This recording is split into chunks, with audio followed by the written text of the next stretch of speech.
शुक्लांबरधरं विष्णुं शशिवर्णं चतुर्भुजं प्रसन्नवदनं ध्यायेत् सर्वविघ्नोपशान्तये। श्रुतिस्मृतिपुराणानामालयं करुणालयं Namami भगवत्पादशङ्करं लोकशङ्करम्। Namaste.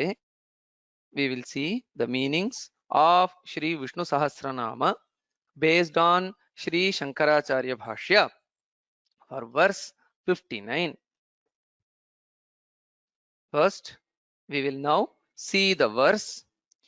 Vedha swango jitah krishno tridhas sankarshanochyutah varuno varuno vrikshaha pushkaraksho mahamanah. The namas herein are Vedaha, Swangaha, Ajitaha, Krishnaha, Dridhaha, Sankarshanoচ্युतः, Varunaha, Varunaha, Vrikshaha, Pushkarakshaha, Mahamanaha. There are 11 namas herein. We will see the meanings of each of these one by one. The first nama is Vedaha. Vidhata Vedaha, the creator. So the word Vedaha in Sanskrita refers to the creator, the Chaturmukha Brahma. Srashta Prajapatir Vedha Vidhata Viswasridvidhihi.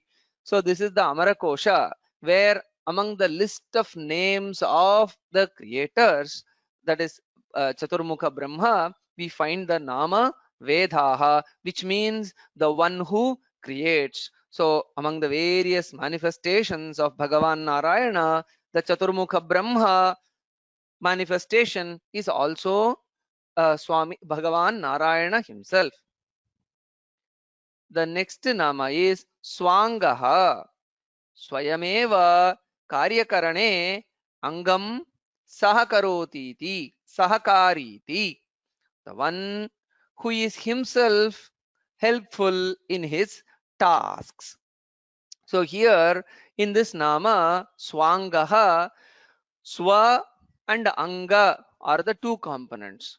Swa, Swayameva on his own, Angaha, Karyakarane, Angam, Sahakari.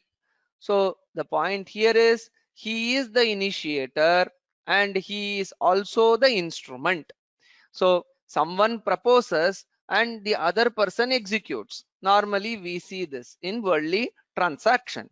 But with regard to all the activities of the world, we see that the Paramatman himself is the initiator and he is the instrument. That's why Bhagavan Sri Krishna in Bhagavad Gita says that Nimitta Matram Bhavasavya Sachin Mayaivaite Nihatah Purvameva Nimitta Matram Bhavasavya Sachin. He initiates all actions and he himself chooses the instruments. He himself becomes the instruments and executes them.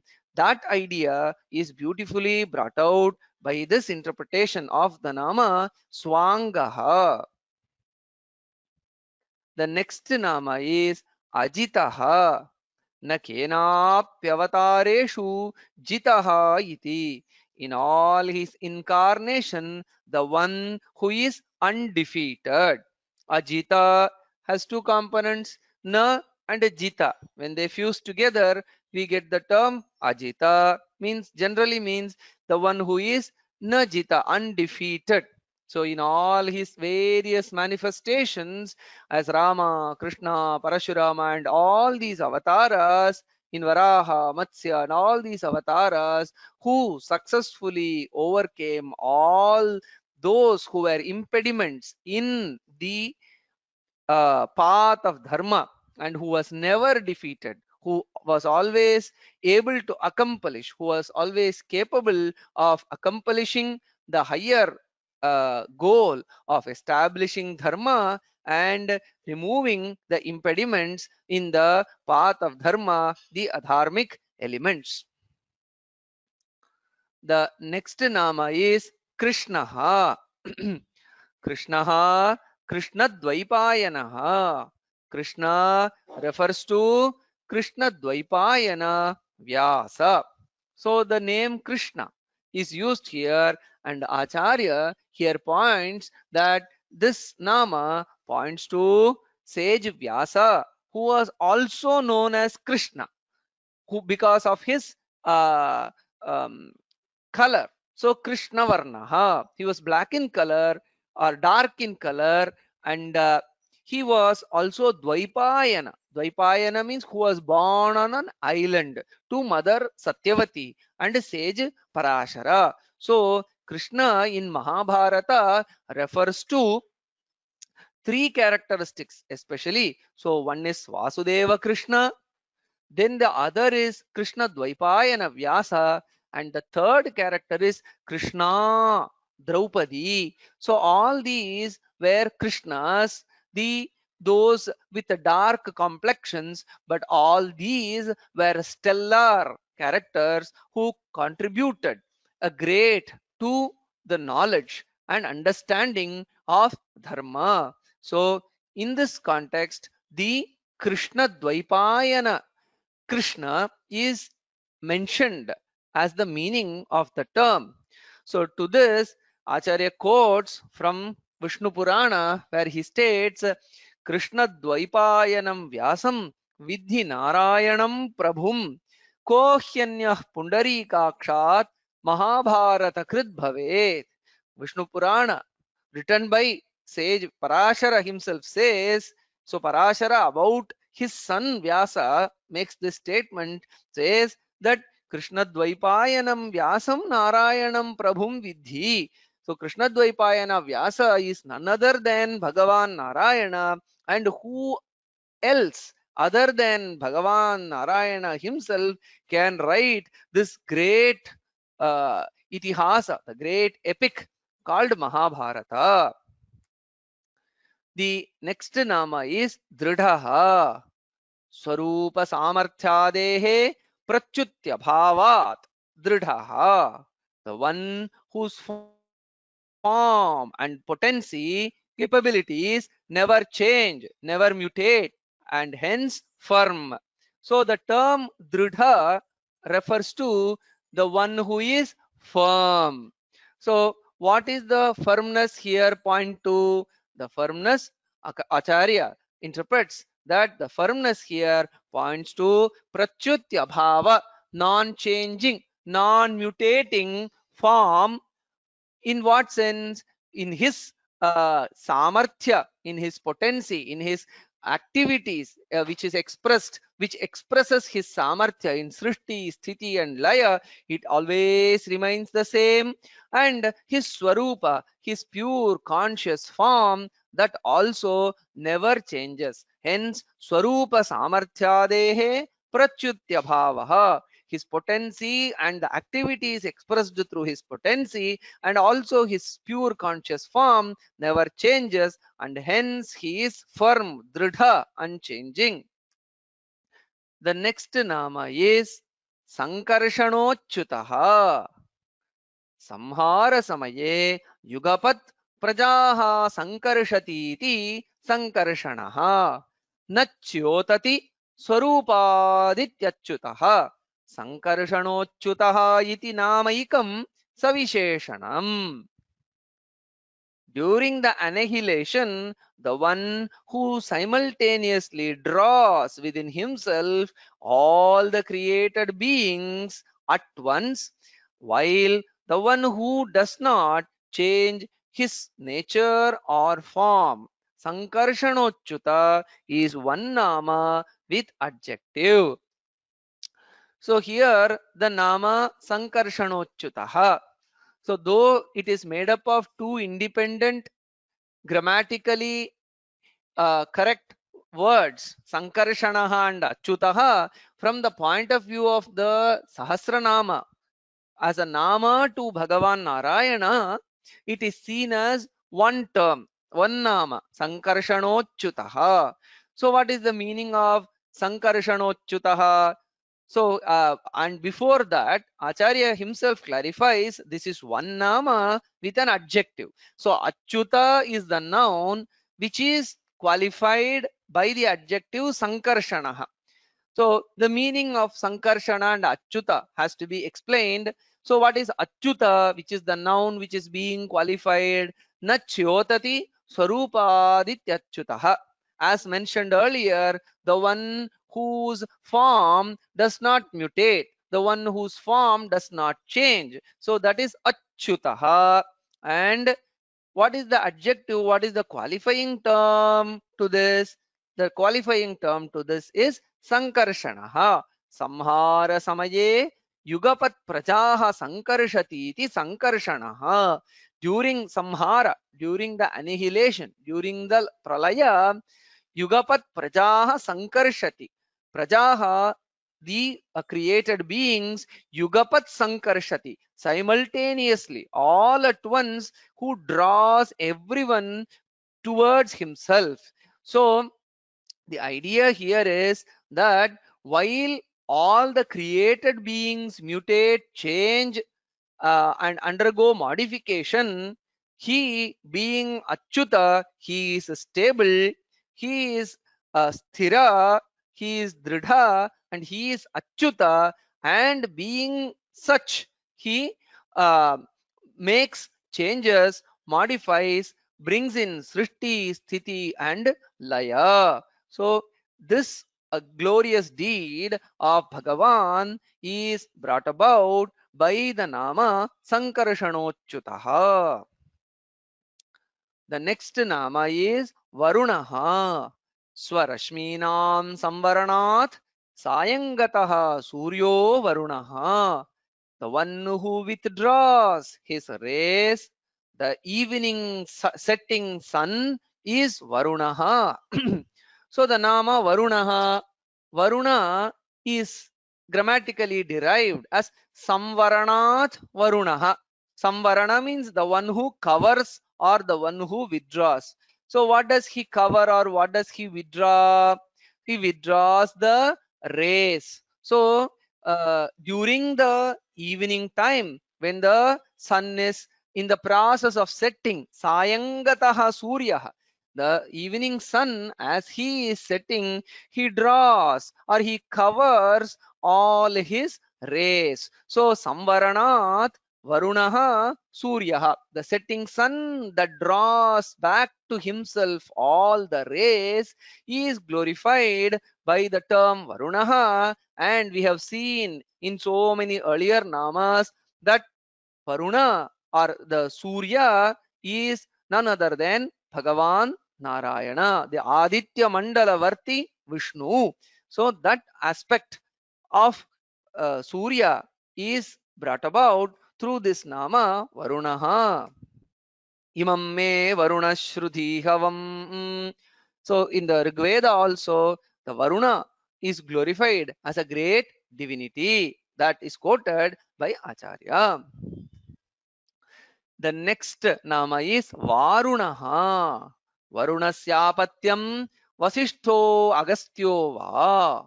The offspring of Varuna, sage Vasishtha or sage Agastya. So Varunaha is Varunasya Apatyam, the son of Varuna. In the previous nama, Varuna was presented as the setting sun. So that aspect of the sun, the setting aspect of the sun, was described as Varuna. And we see in the Vedic lore that Varuna is a great celebrated divinity.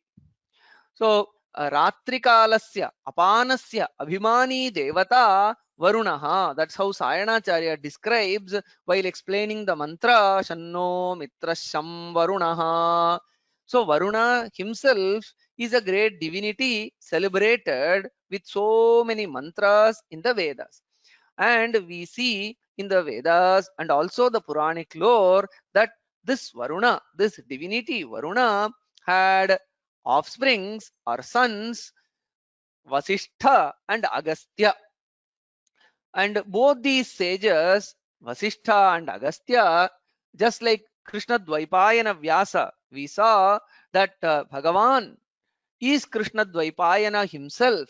Narayana is Krishna Dvaipayana himself. Similarly, being great sages, Vasishtha and Agastya, who emerged from the divinity Varuna, they themselves are celebrated as Bhagavan Narayana. The next nama is Vrikshaha. Vrikshaiva achalataya sthitaha iti. The one who is firmly, unshakenly established like a tree. The term Vriksha simply means tree, and Bhagavan is Narayana. Bhagavan Narayana is described as Vriksha. In what aspect? Achalataya sthitaha, the unshaken nature of the tree, even when tormented by storms and gusty winds, the tree uh, is very firm. It stands, the very vast tree, it stands firmly. So that firm nature of tree that is seen in Bhagavan also. And so in that sense, Bhagavan Narayana is compared to Vriksha. वृक्ष इव स्तब्धो दिवि तिष्ठत्येकः.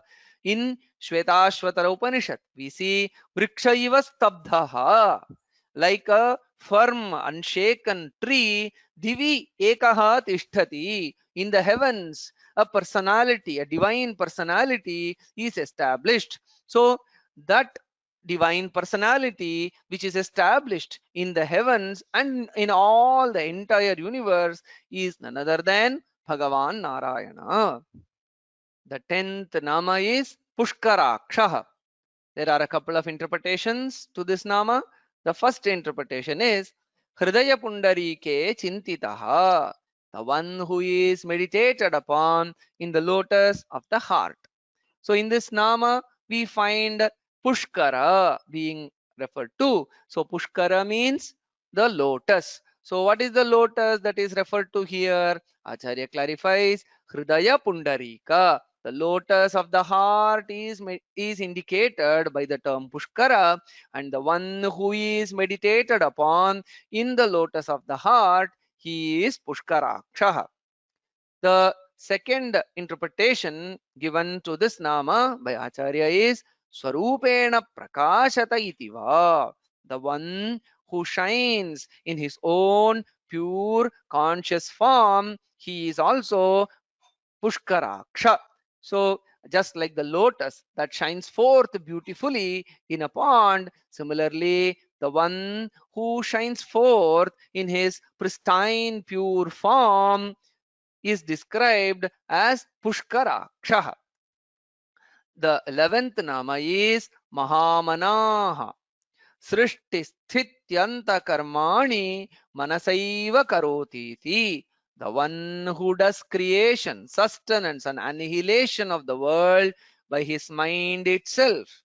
So Mahamanaha, there are two components, Mahat and Manas. Manas is mind and Mahat is great. So the one who is endowed with a great Manas, great mind, he is Mahamanaha. What is the greatness? What is the Mahatva of his mind? The greatness is that Bhagavan, who is seen as the source of creation, sustenance, and annihilation of this universe, does all these activities not physically, by merely doing a sankalpa, by merely visualizing these activities in his mind, all these manifest in the world outside. So such is the great mind of Bhagavan Narayana, by whose mere sankalpa the srishti, sthiti, and antakarmas, all these great activities happen. And hence he is celebrated as the one who is endowed with a great mind, Mahamanaha. Manasaiva Jagat Srishti Samharancha Karoti Yaha. The Vishnu Purana and even the Brahma Purana quotes, or the verse from the Brahma Purana which is quoted by Acharya, is a testimony to this interpretation given by Shankaracharya. So with these 11 namas, in verse 59, we have thus far seen 557 namas. Om Tat Sat, Shri Krishnarpanamastu.